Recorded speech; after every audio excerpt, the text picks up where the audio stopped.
When is my time? Yes. Everybody needs their time to be heard.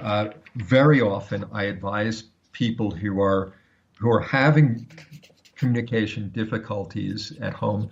I advise the person who who says that there's a communication difficulty or who feels this to approach their next conversation in listening mode, to focus on that element of hearing the other person and Right. accepting and listening to the other person until the other person really has finished their moment. And then, rather than responding or comparing in what you say, to seek understanding of what it is that you've heard, to go deep on the other person first. And this, perhaps, one hopes, creates the opening to respond and say, and I have this, and to prepare it not so much as a problem or a demand, but to prepare it mentally as this is what I have to offer. This is, people are sharing a home. A couple is sharing a home. And there are issues, there are differences, there are needs that come up. And very often, perhaps communicating assertively, we say, this is a problem to me because, and this is what I want. And that's a good way to go. That's very problem solving. It's certainly better than most other forms of communication. But if instead we conceive of it as an offering, I see a way that our home or our lives can be better. Or I see a way that my life can be better. It doesn't always have to be phrased as a global thing. I see a way that my life could be better if you would help me with this. The tone of that is so different. It's so much more cooperative and giving, even if it's something that we need. Yeah, I like that. I like that, and I hope the listeners out there are taking that on board, because I think that's a really, really good way of putting that, and something that's so simple that you can just start using that language right now. And this is in everyday communication. I really like that, Dave. And at that point now of actually how to communicate, I know a lot of us, if we talk about emotion, when the emotional stakes are high, when our emotions are really running at such a high level, what would you say was the best way to communicate at that level when we are feeling those emotions quite intensely? Because that's often when communication really breaks down, doesn't it? And then we regret what we've said. Uh, well, yes, one of the first issues that I decided to work on in relation to mindful communication is how to communicate when we're angry. Because Fantastic. Yeah. this really is when we lose it. This is Yes. really when tremendous damage is done to relationships. Yeah. Words are said that can't be taken Yeah. back. The past is dragged There's up, there's and tremendous yeah. regret. Apologies are necessary. Yeah. Um, there's talk of things never being the same. It's bad. I always refer to step zero. Step zero. In Okay. step zero, not step one.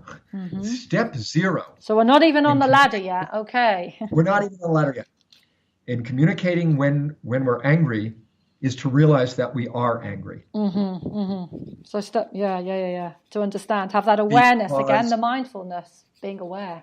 uh, if we're emotional, I'm I'm not talking very emotionally today, but I'm quite a reactively emotional person, which is why I decided to take up mindfulness so that I could become a little less aggressively reactive. I still feel my emotions, but they're a little bit more calmed down and I can do better things with them. Yeah. Step 0 is to realize that we're angry so that we can start going into a mindful place about what we're going to do with that, not repressing it. It's very important that our listeners understand this. This is not about just squashing your anger down and not letting it out. This is about knowing that it's happening and trying to determine why. Because the things that other people do not make us angry, and they certainly don't make us react in our anger style. People do the things they do, they say the things they say, and the things where we tend to react with anger are things where we feel that we're being belittled, underappreciated, having our rights violated, things of this kind where we're being treated as a lesser being or a lesser person in the other person's a threat thinking. out there. So we feel threatened in some way, yeah? So. Oh, yes, and it's quite specifically a threat. In the modern world, this isn't a survival threat usually, fortunately. This is a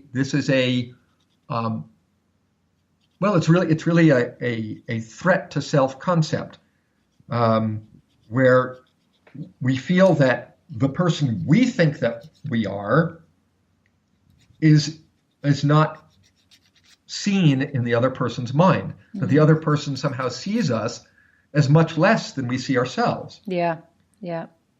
And this is very hurtful. This is very hurtful, and at a certain level, it's frightening. It's like, well, if they see me as so small, how will I defend myself? Mm-hmm. And our anger instincts kick in, and we blow ourselves up as big as we can as a response. And this is not effective, unfortunately. It drives people away, and then people say, well, that person's very emotional and out of control, and you can't count on them. They're unreliable, and more belittling words come out of them. So we need that step 0 to say, oh, I'm getting angry. And then step 1 is relaxing ourselves. I usually encourage clients to do a progressive relaxation of the head and neck, because we tend to so focus our fury on that area of our body. Our necks tighten up, our eyes bulge out, and things like this. We pull our mouths back. There's a lot of tension in the head and neck. And once we can accomplish that relaxation, we can start to work on a mindful awareness of why these words or this event has brought out this reaction in us. Because until we're there, until we can identify the source of this emotional reaction, we're not really going to be able to clear up the problem and connect. Our motives will remain hidden inside our own brains. Our anger will be visible, but the other person may not understand well why we're so angry. Or, worse yet, may think that he or she does understand and be wrong. And then things really go wrong. Right. So that's step 1 then, to really be able to relax that part of us that's got so much energy.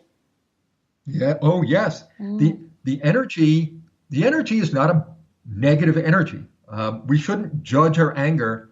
Many people beat up on themselves saying, "Oh, I've become angry. I'm a bad person," and punish themselves for their anger, which is just terrible to do to yourself. Becoming angry is just your your psyche trying to figure out a way to defend itself. And if it thinks it needs to defend itself, you need to make it feel safe. There's nothing wrong with that. Yeah. So that we can trigger the thinking part of our brain instead of just launching into, the, as you say, the defense to protect ourselves. Right. The survival functions are at a very primal area of the brain. People call it the lizard brain. The old lizard, yes. It's so slow and old, isn't it? Oh, yes. It's a very ancient part of our brain that we share with a number of different, much less creative organisms.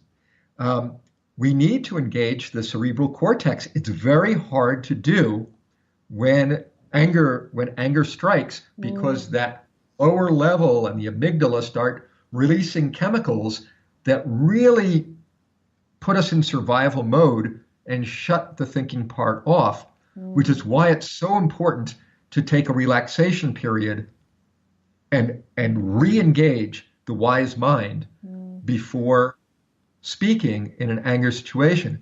This is why people say count to 10. Count to 10 frequently is not enough.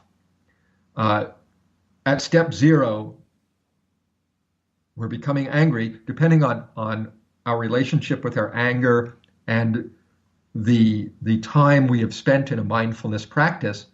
It may take us a while to calm down, and we may need to very quickly say, "Excuse me, I'm going to have to walk away for a minute. I'll have to come back to this. I can't discuss it now. Give me a minute." Once you say "give me a minute," well, you may need 10. You may need a few hours. Only you can decide how capable you are of getting to the roots of your anger and how long it will take you. It can be a big piece of work if you're feeling very, very triggered and you're still new to mindful awareness. This can take time, and you have to be kind to yourself in taking the time you need, because when you come back, you'll be able to do so much better. In that sense, it's really worth investing your time and effort. So it's really valuable. Yeah, absolutely. And so when we get to that level there, what would we do next? What do we do next, Dave? What I recommend is that if we've gotten to the level where we're able to identify why the thing that was said was so upsetting to us, so painful, why, when our spouse said, "Where are the bananas?" did I feel like I was going to just scream? Once we have done some physical relaxation and have got a grip on, there's a long line of frustrations here dealing with what I feel is my spouse's disconnection from things in the kitchen, and a lack of awareness of where the pots and pans are and where the cutlery is and where the bananas are, and why does that bother me? Well, I feel there's a disconnection problem here, and I would like to solve that. Right, so it's got nothing to do with the bananas.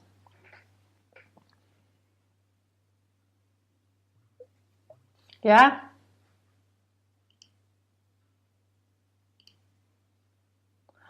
I think I've lost you there a bit, Dave. Dave, are you there? Are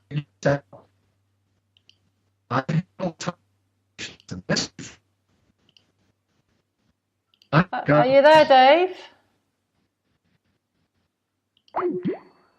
Okay, we've just lost Dave there. Let's have another go. Let's see if we can get Dave back.